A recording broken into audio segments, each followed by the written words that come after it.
Deuteronomio 16:16, discipulado número 32 del libro de Deuteronomio, y el tema del Cristo en las fiestas solemnes. Este es el discipulado número 7, mis amados.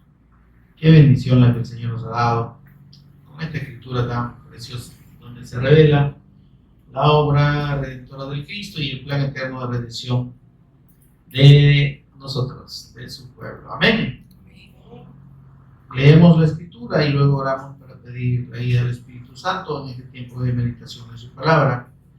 Dice la escritura: 3 veces cada año aparecerá todo varón tuyo delante de Jehová tu Dios en el lugar que él escogiere, en la fiesta del solemne de los panes sin levadura, y en la fiesta solemne de las semanas, y en la fiesta solemne de los tabernáculos.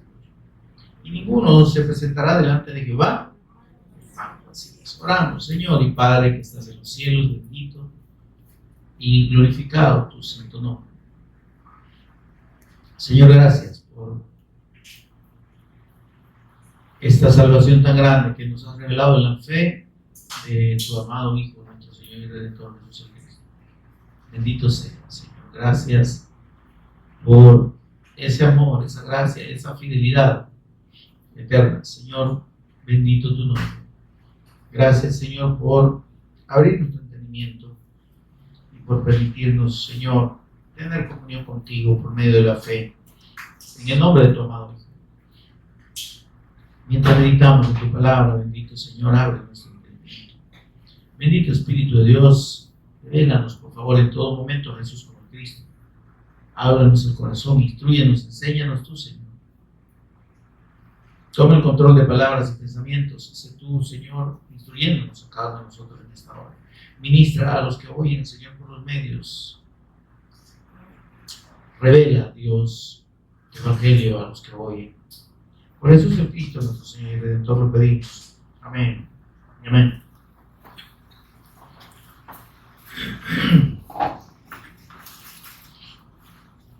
Hemos escudriñado y hemos meditado en este versículo ya por 7 veces en esta ocasión, 6 ya en esta 7ª ocasión, refiriendo el hecho de que estas 3 fiestas que se mencionan aquí no es que sean todas las celebraciones que Dios mandó, que ya dijimos que son 7 las mandadas por el Señor, y ese número de hecho también nos hace referencia a que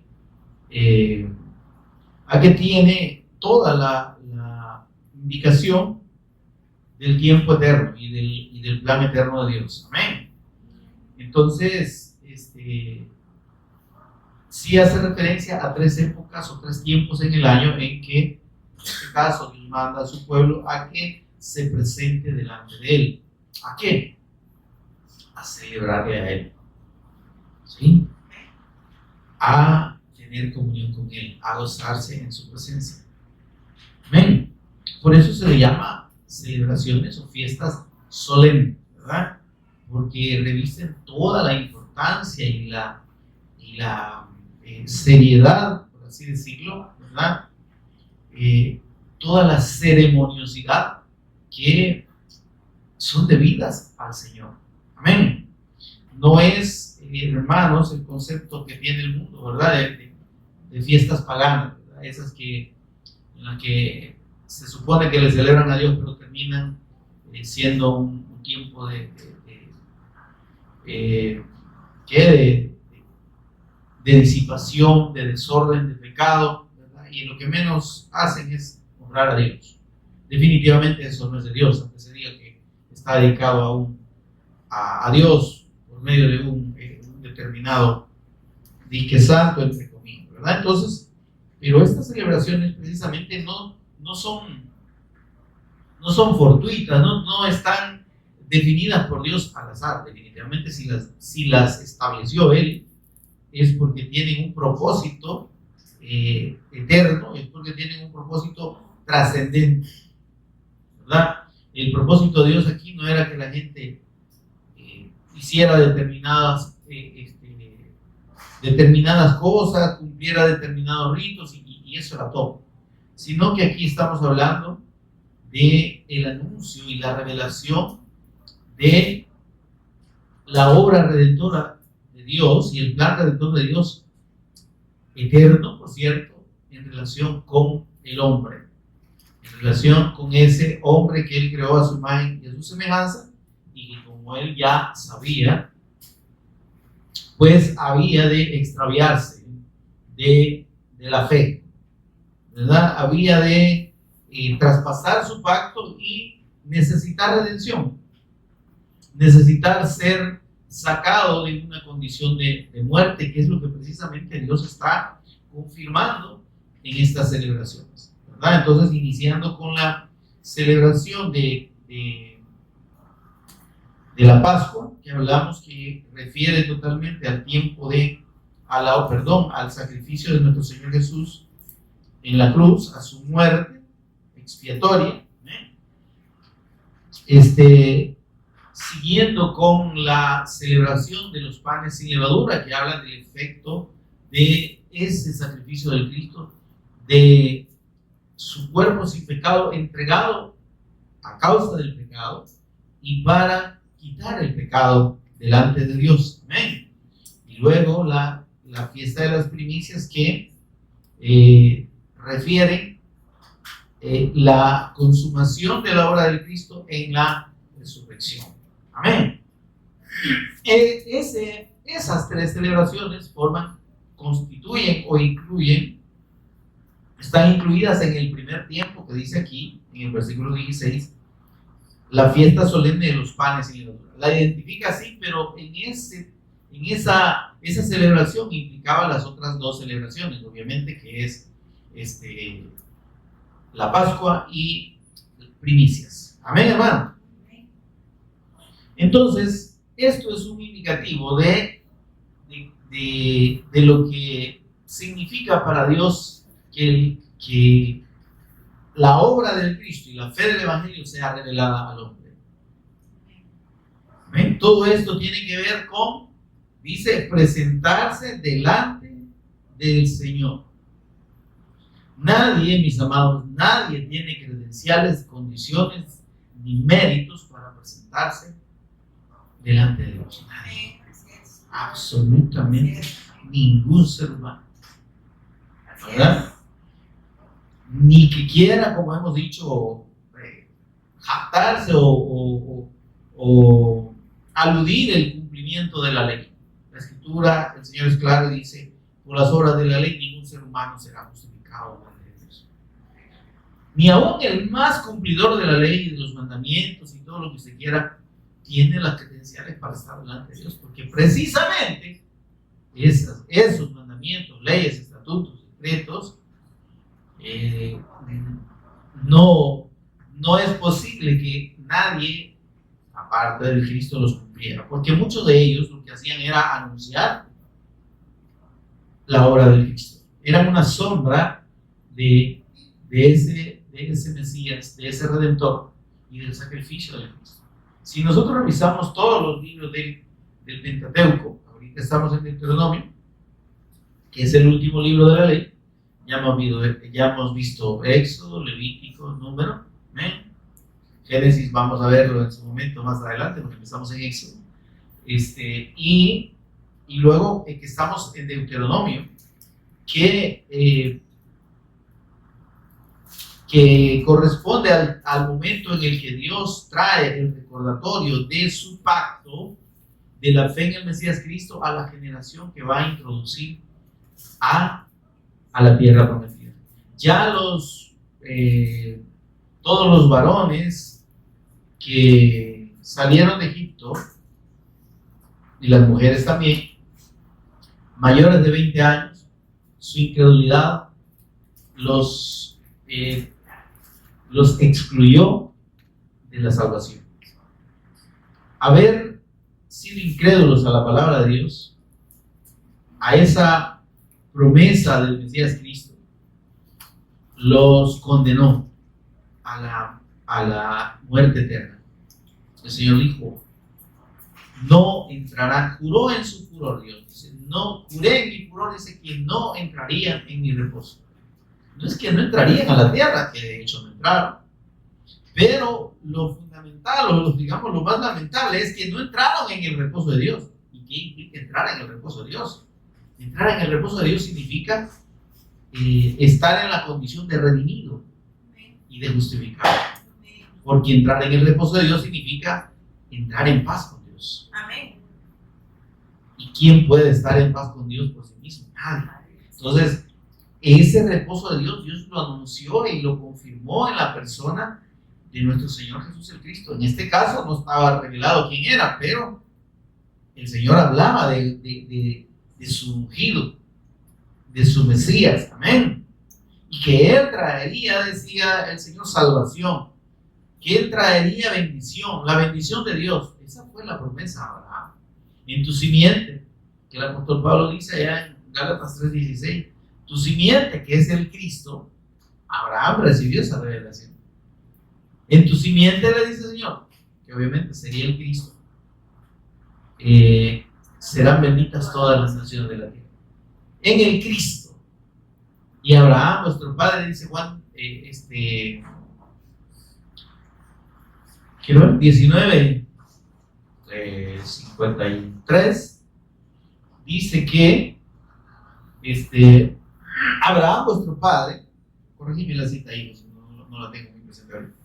Dice, Abraham, vuestro padre, 6:53, 6:56 o 6:53, creo que es. 8:53, 8:56.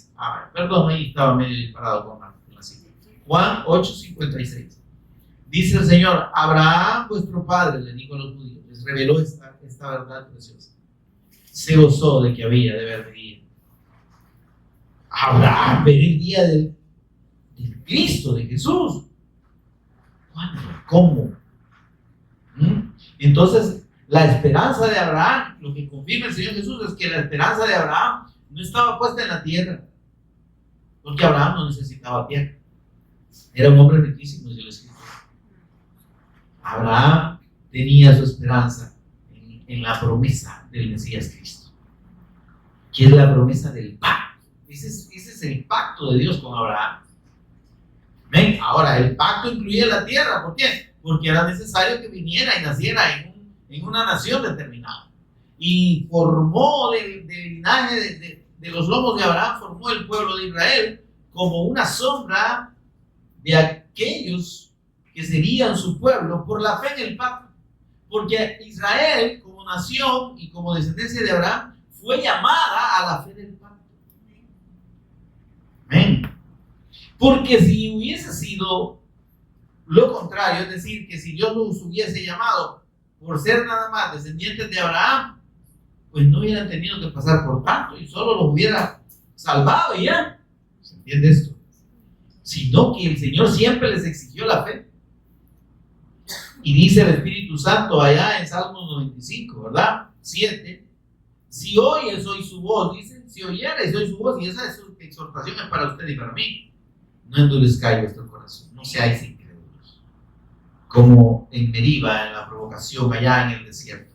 Y dice el Señor, donde me tentaron vuestros padres. Mire cómo el Espíritu Santo le toma la palabra a David. Y dice, no, cállate, yo voy a hablar. Donde me tentaron vuestros padres. ¿Cómo se tienta a Dios? Siendo incrédulo, hermano. Desechando su palabra. ¿Por qué cree, mi amado, que en este tiempo está la condenación ahí, ya dictaminada por la incredulidad de todos aquellos que rechazan la fe en el Evangelio de Dios? Ya está. Y el Señor Jesús lo dijo, no lo estoy diciendo yo. Juan 3:18, el que cree en mí, dice, no es condenado. Pero el que no cree ya ha sido condenado.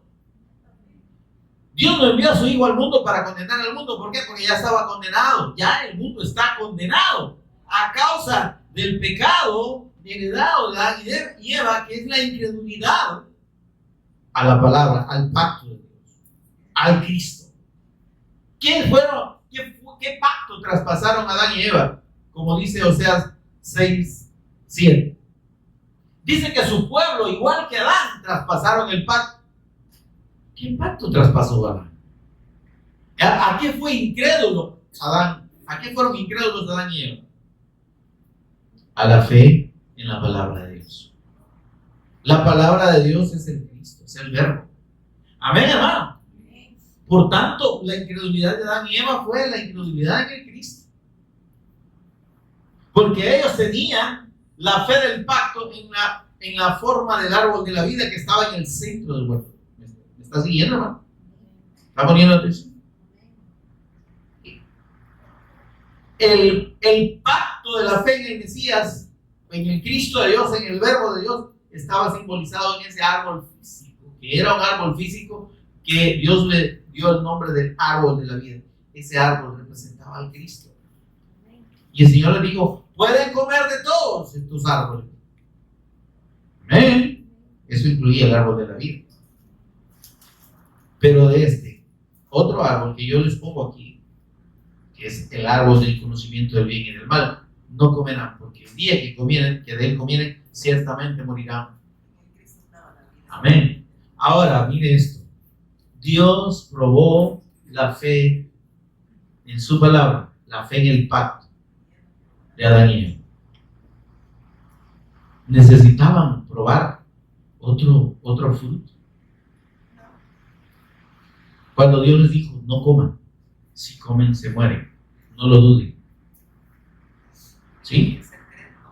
Entonces, cuando ellos deciden, óyame, claro, influenciados por Satanás, ¿verdad? Pero al final ellos decidieron, siendo perfectos, siendo santos, siendo buenos, teniendo la imagen de Dios, o sea, hechos a la imagen de Cristo, y teniendo la semejanza de Dios, siendo santos, buenos, perfectos, eternos. Amén. Solo no eran todopoderosos ni omniscientes, pero tenían atributos de Dios. Dios los hizo, dice, poco menor que Dios. Aún en esa condición de perfección, ellos fueron incrédulos. Y si Dios, óigame, y si Dios los condenó a ellos y a la descendencia de ellos, que somos nosotros, a una separación eterna de su comunión, debido a esa incredulidad, a ellos que eran perfectos, imagínense a nosotros. Nosotros que ya nacemos con esa herencia, la única forma de redención que tenemos es creer. Es creer en el Cristo, es creer en el pacto, es volver a la fe en la palabra de Dios, es creer que toda esa revelación tiene que ver con mi eternidad, con la provisión que Dios ha establecido para poder el hombre tener comunión con Él y volver a la comunión con Él. Si yo pienso que en mi capacidad, en mi intelecto, en mis méritos, yo puedo alcanzar la condición para tener comunión con Dios, ya me perdí. Dios no me va a recibir en mi condición. No, yo no tengo, no puedo. El hombre carnal, que es la herencia de Adán y Eva, es esta carne, ¿sí? Que dice la Escritura es una carne de pecado. No puede, carne y sangre, no pueden heredar el reino de Dios. ¿Por qué? Porque para que usted y yo podamos estar en la presencia de Dios, esta naturaleza tiene que ser cambiada, transformada. Amén. Y esa transformación, ¿dónde sucede? ¿Cuándo sucede? Sucede primero en la purificación de los pecados por medio de la fe en el pacto. Volver a la fe del pacto, que es lo que rechazaron Adán y Eva.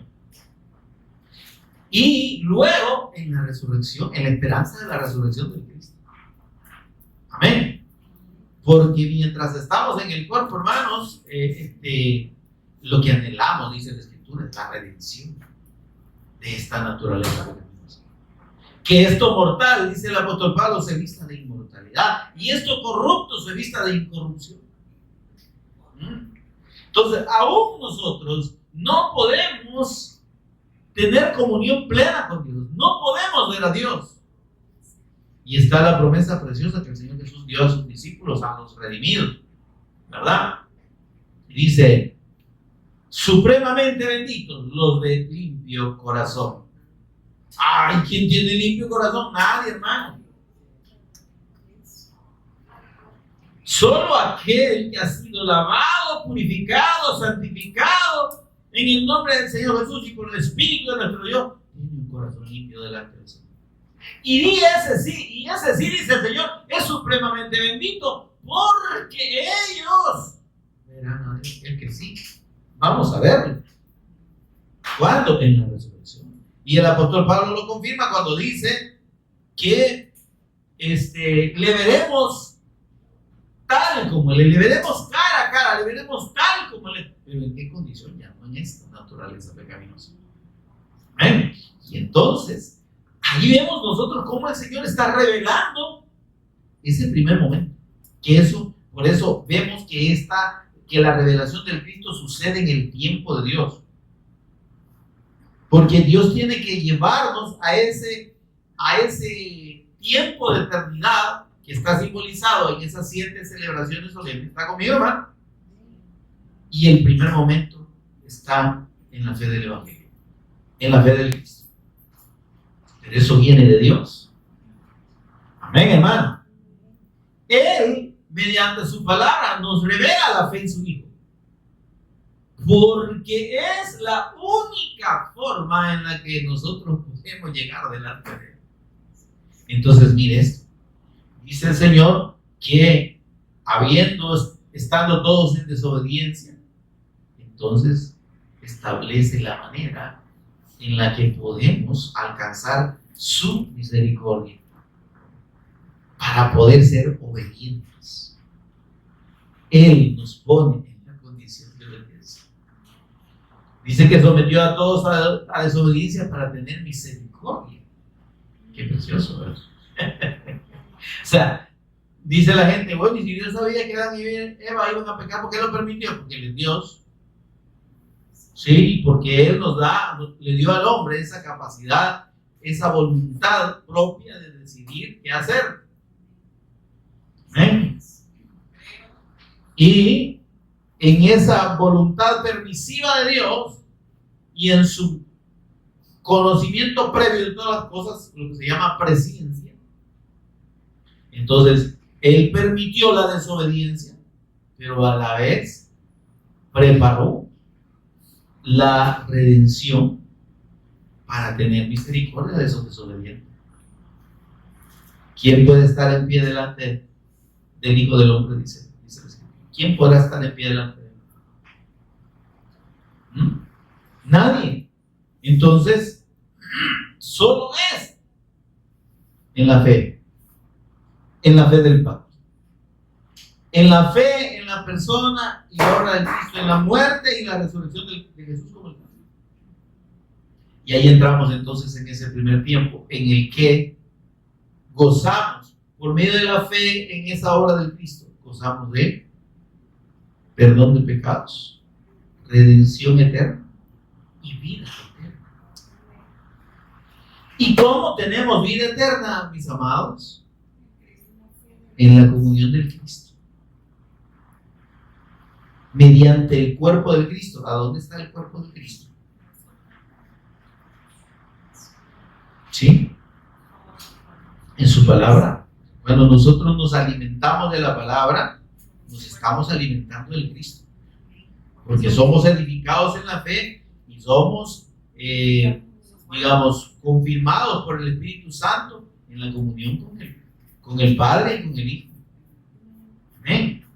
Entonces, en la fe del Cristo es que nosotros estamos comiendo de su cuerpo, y esa fe es la que equivale a el tiempo de duración de la fiesta de los panes sin levadura, o de la celebración de los panes sin levadura, que debía comerse por 7 días.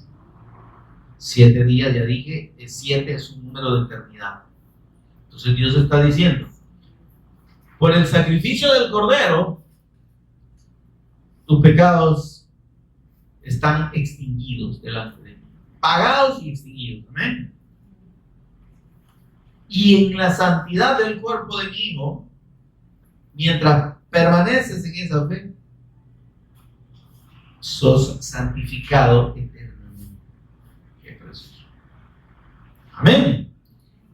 Pero además nos dice el Señor, ¿en virtud de qué puedes ser santificado eternamente? En virtud de la resurrección del Cristo. Porque inmediatamente se inicia la comunión en el cuerpo del Cristo, está la celebración de las primicias, que es la resurrección. Amén. Amén, hermano. Mientras tenemos comunión con el Señor, esperamos la resurrección, aunque, obviamente, nosotros la esperamos en este tiempo, en nuestro tiempo cronológico, pero para Dios ya estamos resucitando. Porque el apóstol Pablo, el Espíritu Santo, mediante el apóstol Pablo, nos confirma que ya fuimos resucitados juntamente con el Cristo. Amén, hermano. Ahora, el segundo tiempo, hermanos, de poder estar delante de Dios y tener comunión con Él, es en el periodo de la celebración de la fiesta de los 50 días o la fiesta de Pentecostés. ¿Amén? O la fiesta de las semanas. Que esa se celebra al final de la recolección de la cosecha. Amén. Cuando ya puede traerse delante del Señor, ofrecerse en los frutos de la cosecha. Amén. El Señor dijo, los campos están blancos, ya están listos para cosecharlos. Amén. El tiempo de Pentecostés entonces es la obra. En el primer tiempo tenemos la obra del Cristo consumada, revelada por Dios para salvación, redención, vida eterna. Amén. En el segundo tiempo es la obra del Espíritu Santo. Panes y ¿cómo se llama?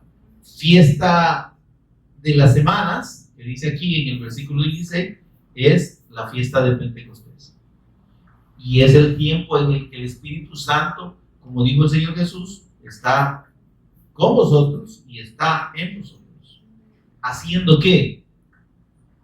Produciendo la recolección de la cosecha. ¿Por medio de qué? Del testimonio del Cristo. ¿Y qué hacemos cada vez que esa cosecha es colectada? Eso es ofrecido al Señor. Amén. Se ofrecen esos panes, ¿no? De esa recolección. En ese proceso estamos. Por eso es que aclaramos, nosotros no tenemos que volver a Pentecostés. No podemos volver. Bueno, usted no puede volver donde nunca ha estado. Pues, y esta gente que dice volver a Pentecostés porque nunca han estado. Porque están desconectados del propósito de Dios, creyendo que Pentecostés es un evento. Pentecostés no es un evento. Pentecostés dice, aquí es un tiempo.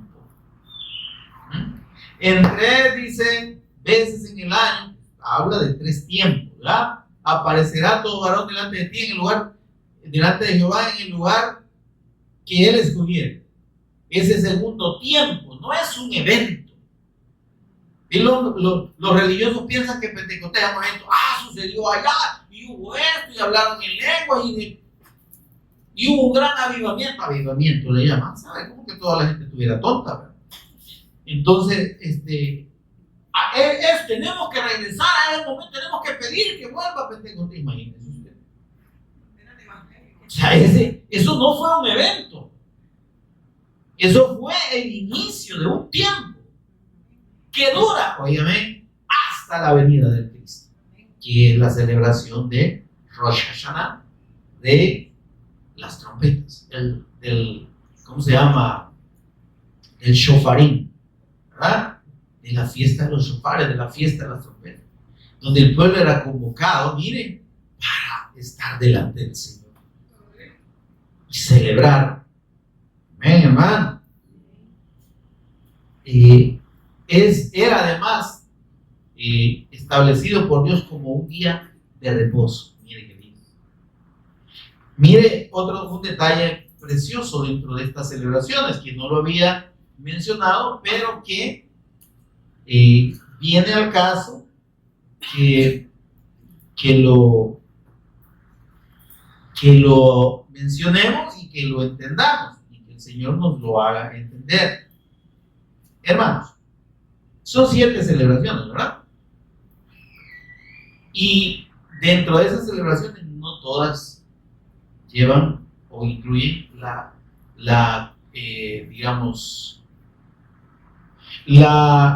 el establecimiento de ese día en que se celebra como Shabbat, como día de reposo. Amén, hermano. Pero mire qué detalle, hermanos. En la Pascua, la primera fiesta, óyeme por favor, póngale atención a eso que es bien importante. En la primera fiesta, que es la Pascua, ¿sí?, que representa el sacrificio de Cristo, no hay reposo. Ese día dice que es un día antes del día de reposo. Amén. Por eso es que el Señor fue muerto en el día en que se celebraba la Pascua, porque Él es nuestra Pascua, porque Él es el Cordero de la Pascua. ¿Está conmigo, hermano? El día siguiente, donde se inicia panes sin levadura, la celebración de los panes sin levadura, ese primer día es reposo. Se celebra por 7 días y el último día de la celebración es de reposo. ¿Se está entendiendo esto? Entonces Dios nos está indicando precisamente la obra del Cristo y el reposo de Dios en la obra del Cristo. El primer día de la fiesta y el último día de reposo. 2 días de reposo. ¿Sí?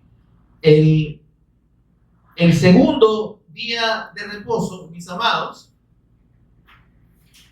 sucede, adivinen cuándo. El día de la fiesta de Pentecostés. Amén, hermano. Amén. Entonces, hermanos, tenemos ahí ya 3 días de reposo. Amén, hermano. Y luego, el siguiente día de reposo en las celebraciones es el día de Rosh Hashanah, el día de las trompetas. ¿Y por qué es día de reposo? Porque ahí significa la venida del Cristo por su iglesia y entramos obviamente en el reposo del Señor. Ahí es donde dice que le veremos cara a cara. Amén. Entramos directamente en el reposo del Señor en el día de las trompetas. Amén, hermano. Y luego el otro día de reposo está en la siguiente fiesta solemne, que es el día de la expiación, que es por cierto sobre el que vamos a explicar un poquito más este día. Amén. Van 6 días de reposo, ¿verdad? Va contando conmigo. Van 5 días, perdón. Y luego la última celebración es la fiesta de los tabernáculos. Y ahí, oigan, ¿qué representa la fiesta de los tabernáculos? Representa el tiempo en el que el Señor va a iniciar su gobierno eterno aquí en la tierra. O sea, va a iniciar su gobierno eterno aquí en la tierra, que va a durar 1000 años. Pero Él sigue reinando eternamente. Amén. Pero el primer día de la fiesta de los tabernáculos es reposo. Y esta fiesta dura 7 días. Ven, hermano, ¿está conmigo? Y cualquiera podría decir, entonces el último día también es reposo. Fíjese que ahí ya no, es el 8º día. Amén. Porque ahí es el inicio del reposo eterno, donde ya toda la consumación de la obra redentora diseñada por Dios a favor nuestro es terminada. Por eso es que el número 8, mis amados, bíblicamente es un número que representa una consumación plena. Y por eso es que en las bienaventuranzas que el Señor dio, que son la suprema bendición, son 8. Lo que significa que en el Cristo tenemos la plenitud, ¿sí? La plenitud de la obra redentora de Dios, ¿sí? A favor del hombre. Amén. Ese 8 es plenitud, es una consumación plena de la obra de Dios a favor nuestro. Amén, hermano. 7 celebraciones que hablan del tiempo eterno de Dios, 7 días de reposo, en momentos específicos que hablan de la eternidad, de la obra del Cristo, de su reino eterno. ¿Está conmigo? Y entonces, mis amados, por eso es que es bien importante que el Señor nos vaya ministrando estos detalles. O sea, no es, hermano, no es solo decir, sí, en la fiesta tal cosa, en esto lo otro. Hay profundidad aquí de la revelación de la obra del Cristo, de la obra del Espíritu Santo y de la consumación del reinado eterno del Cristo. Entonces, hasta Pentecostés tenemos algo consumado, algo visto y algo realizado ya para nosotros como iglesia, como creyentes. Amén. Las celebraciones que todavía son profecía, es decir, están por cumplirse, son las últimas 3 celebraciones. ¿Cuáles son? Trompetas, Día de la Expiación y Fiesta de los Tabernáculos. Trompetas, ¿cuándo va a suceder? En la venida del Cristo. Amén. Y en esta venida del Cristo ya aclaramos, hermanos, por favor, tengamos bien definido esto, de acuerdo a la palabra del Señor, que el día de la venida del Cristo no es para juicio. El día de la venida del Cristo, por su iglesia, no es para juicio. ¿Sí? Sino que es para librarnos del juicio que viene. Por eso es que ese concepto que los teólogos, o ese razonamiento de los teólogos que dicen que, y son muy respetables, por decir, son gente muy profunda, ¿verdad? Pero que no tienen la claridad del Evangelio. Ellos dicen que no, que la iglesia va a pasar por la tribulación y que al final la venida de Cristo no puede ser 2 veces, sino que una, dicen ellos, ¿verdad? Pero es lo que ellos dicen, no lo que dice la palabra de Dios, ¿verdad? Que el día del Señor es uno solo y que Apocalipsis habla de que todo ojo le verá. Pues sí, pero es que no está hablando del momento de la venida del Señor por su iglesia. Apocalipsis se da en un momento en el que el Cristo, toda esa revelación es cuando el Cristo ya ha venido. Porque si usted y yo revisamos los mensajes que hay de parte de Dios para las iglesias, que está desde el capítulo 2 hasta el capítulo 4, lo que tenemos es la antesala a la venida del Cristo por su iglesia. ¿Sí? Dice, permanece en la fe, en el testimonio del Cristo, ¿verdad? Y yo te voy a librar de la hora de la prueba que ha de venir. Eso lo está diciendo la iglesia antes de que inicien los juicios. ¿Entiende esto? La iglesia no puede, óigame, por favor, la iglesia no puede pasar por un tiempo de tribulación en la que el gobierno del mundo esté bajo la potestad del anticristo. Porque dice la Escritura que el que es de Dios, el maligno no le toca. ¿Eh? Entonces, mis amados, nosotros como iglesia no tenemos, óigame, no tenemos no debemos temer no estamos supuestos a estar bajo el dominio y bajo la persecución directa del anticristo.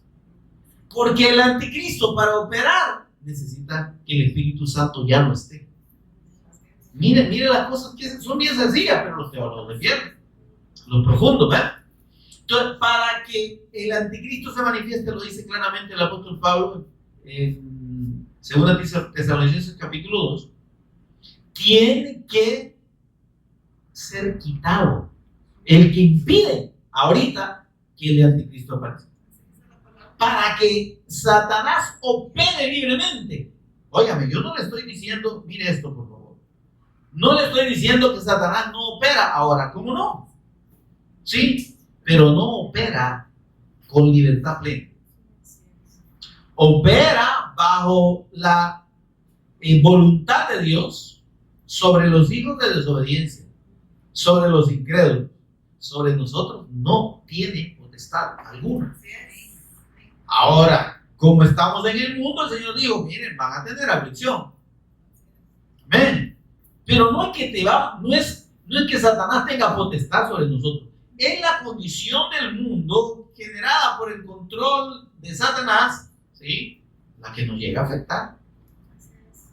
Vaya, aquí ha habido mucha violencia en años anteriores y la hemos sufrido todos, creyentes y no creyentes, porque no podemos salir del mundo. Amén. Pero eso no quiere decir que Satanás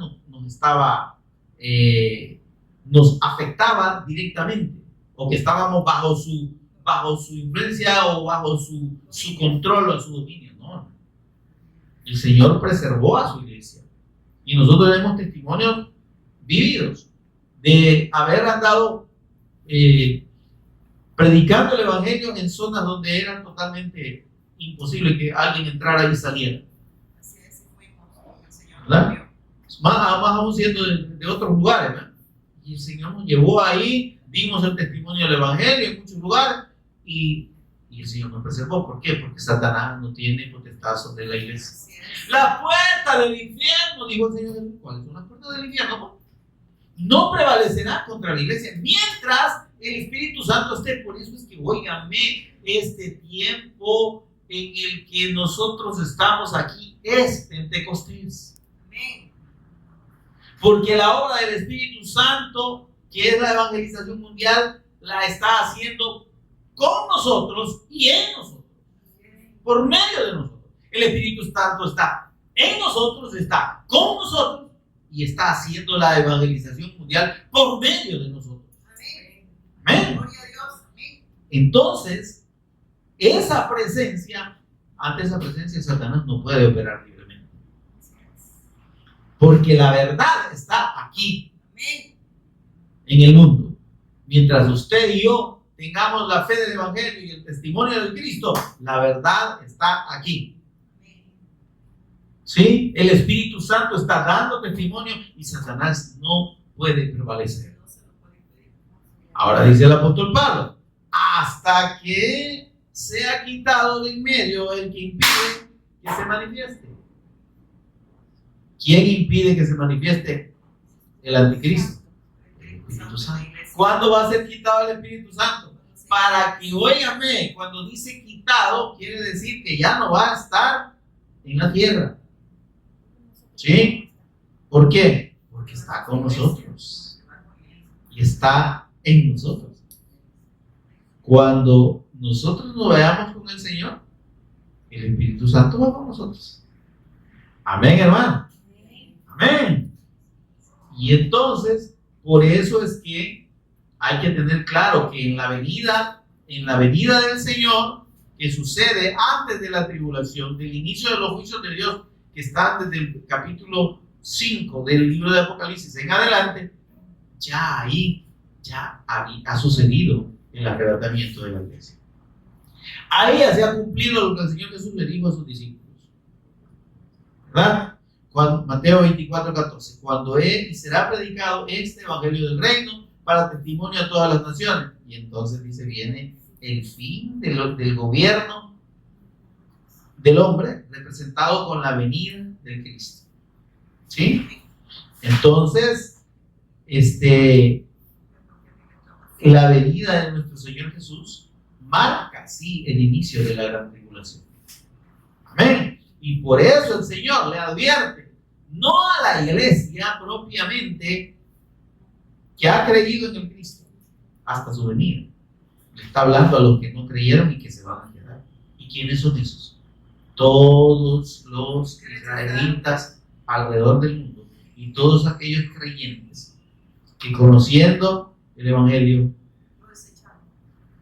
no se afirmaron en la fe. Amén. Y vino el Señor y se quedaron. Porque si bien conocían, miren, no habían creído de corazón.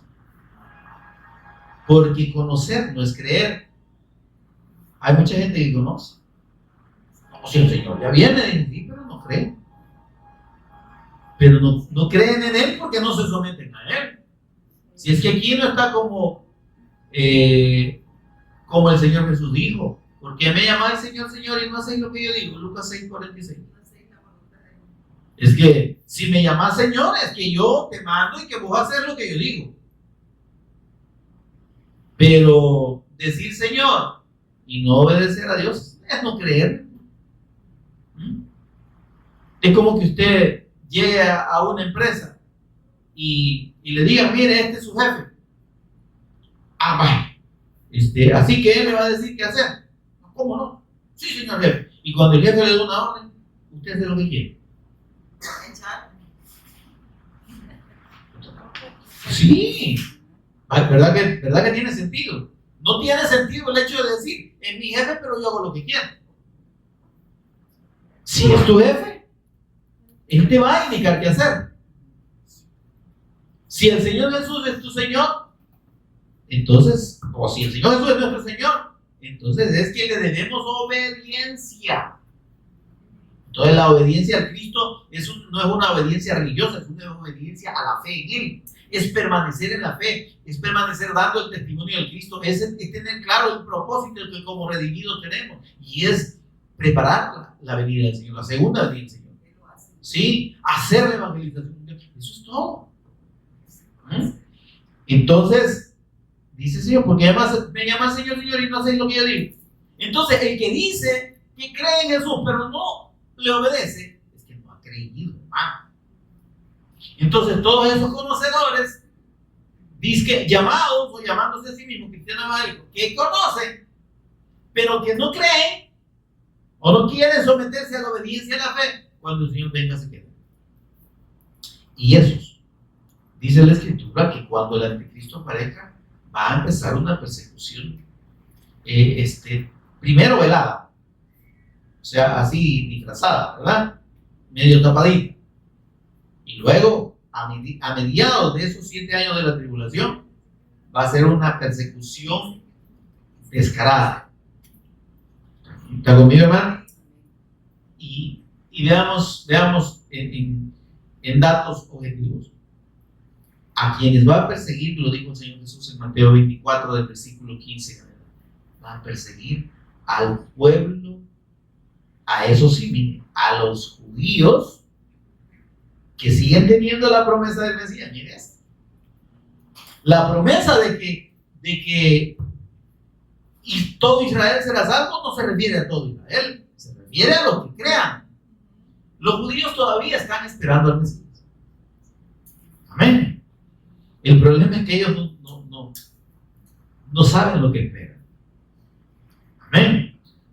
Cuando el Señor se lleve a su iglesia, Él va a levantar aquí testigos suyos predicando el Evangelio, que somos 144,000.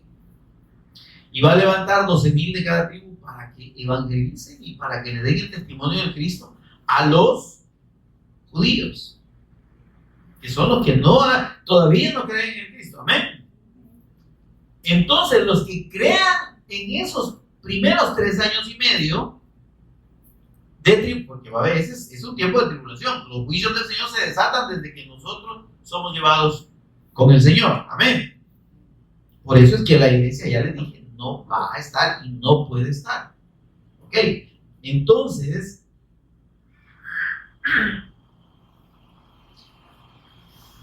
en ese tiempo, en esos 3 años y medio, todo aquel judío que oiga el testimonio del Cristo y que crea, entonces ya va a saber a quién está esperando. ¿Me explico? Entonces el Mesías es el Cristo, sí, y Él va a venir. Sí, Él va a venir como prometió. Él va a venir y todo ojo vendrá en las nubes, dice la Escritura, y todo ojo le verá. ¿Qué ojos le van a ver? Los de su pueblo, los que lo estén esperando. Israel. Nosotros, sí, el Israel espiritual no vamos a estar conociendo. ¿Se entiende esto? Entonces, todas esas personas, al llegar a la mitad de la tribulación, que son 3 años y medio, el anticristo se va a quitar la máscara y entonces va a entrar al templo, que ya va a estar reconstruido, el tercer templo. ¿Sí? Ya va a estar así reconstruido porque fue derribado en el año 70 después de Cristo. Entonces, va a estar ya ahí operando. Ellos creen, ellos van a estar contentos porque van a reconocer al anticristo como Mesías. Imagínense, Cristo. Pero cuando él se revele como quien es y dice que va a entrar al templo y va a exigir adoración como Dios, no más, que aquí ya dejen de hacer sacrificio porque yo soy Dios, adórenme a mí. Y entonces cuando los judíos, sí, que tienen claro, ¿verdad?, quién es Dios, pues este no es el Cristo, entonces nos engañó. Ahí dice la Escritura, lea Mateo 24 del 15 en adelante, dice que entonces va a empezar una tribulación cual no ha habido nunca. ¿Qué es esa tribulación? La persecución de todos aquellos que no reconozcan a ese falso Mesías o a ese anticristo como el Cristo. Entonces, esa es lo que les dice el Señor en Mateo 24. Los que estén en los montes, dicen, no desciendan a la ciudad. Y los que estén en la ciudad, huyan a los montes. ¿A quiénes va a perseguir? ¿De qué ciudad está hablando? Está hablando de Israel. Y entonces yo no sé por qué la confusión de decir de que sí, ¿verdad? Entonces el Señor ahí va a levantar a unos y a otros no. Sí, pero de los que hay creído. Por eso dice, de Israel, ¿verdad? El uno será tomado y el otro será dejado. ¿Cuál es el que será dejado? El que no crea al testimonio del Evangelio. Porque aquí no es un asunto de que se salvan todos los israelitas. Amén. Entonces, hasta la venida del Señor, hasta la fiesta de las trompetas, hermano,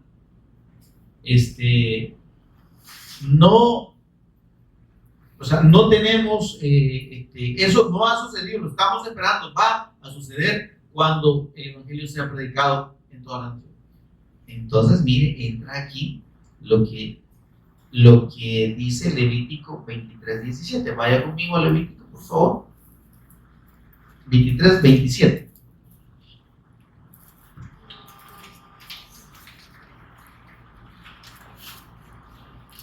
Mire qué detalle, por favor. Primero, hermano, el día de las trompetas, o la fiesta de las trompetas, leamos el versículo 24 para que entendamos bien esto. Habla a los hijos de Israel y diles: en el mes séptimo, al primero del mes, ¿qué dice? Tendréis días de reposo. Ya le expliqué por qué. Una conmemoración al son de trompetas y una santa convocación. Precioso, ¿verdad? Dice: ningún trabajo de siervos haréis y ofreceréis ofrenda encendida a Jehová. Estamos celebrando delante del Señor. Ahí tenemos la fiesta el arrebatamiento de la iglesia, la venida de Cristo por su iglesia. Versículo 27. A los 10 días de este mes séptimo, y luego recuerde que es mes séptimo, todo indicando tiempo de Dios. Amén. Será el día de expiación. Tendréis santa convocación y abriréis vuestras almas y ofreceréis ofrenda encendida a Jehová. Amén, hermano. Y entonces, mire esto. El primer día del mes séptimo, es la celebración de las trompetas, ¿verdad? Los judíos entienden ese día como un llamado al arrepentimiento. Porque para ellos el día de la expiación es el día del Señor. El día de los juicios de Dios sobre el pecado. Pero mire qué detalle, sucede en el día 10. Y el día 10, el número 10, en términos de la revelación de Dios, es un número que implica juicio. ¿Sí? Que implica la aplicación de la ley de Dios, los 10 mandamientos. ¿Amén? Y las 10 plagas. ¿Sí? ¿Qué significaron las 10 plagas? Juicio. ¿Y los 10 mandamientos qué? Es la perfección de la ley. Es la totalidad de la ley sobre el pecado. 10 mandamientos, 10 plagas. Entonces, 10º día. Ese día, óigame, aquí está el detalle. Ese día de la expiación es el día de la venida del Cristo, revelándose a Israel. Ese sí es el día propio donde el Cristo viene y es visto por todos, pero todos los de su pueblo, ¿verdad? Y la gente además, incrédula, lo va a ver, pero dice que harán lamentación por él los que no creyeron. Ahí van a decir, pues si era cierto lo que decían esos locos. Si ahí está el Cristo, todo ojo le verá. Todo ojo le verá. Sí, pero es que no viene para salvar. O sea, viene para salvar a los que creyeron en él del pueblo de Israel. ¿Sí?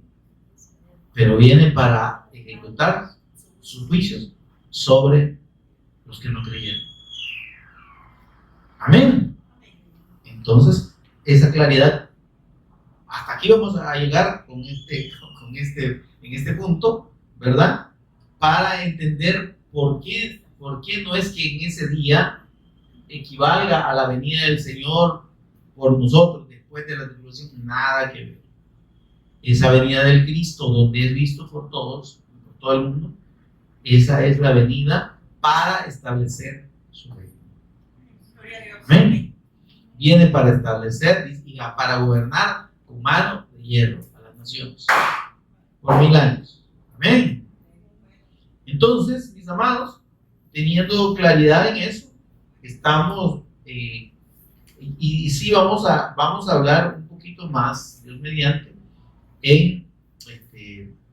sobre esta celebración del día de la expiación. Amén. Pero ya tenemos claro que es entonces en la segunda venida del Señor. Amén. Y donde viene para ser visto por los que creen en él, de los israelitas. Amén, amados. Así que pónganse en pie conmigo, hermanos, y demos gracias al Señor por esta bendición en nuestro Señor Jesús el Cristo. Inclinamos el rostro y oramos con toda reverencia. Señor y Padre, que estás en los cielos, bendito tu nombre. Bendito sea, Señor. Gracias por este plan eterno, redentor, Señor, que tú nos revelas en tu palabra. Cómo, Señor, tú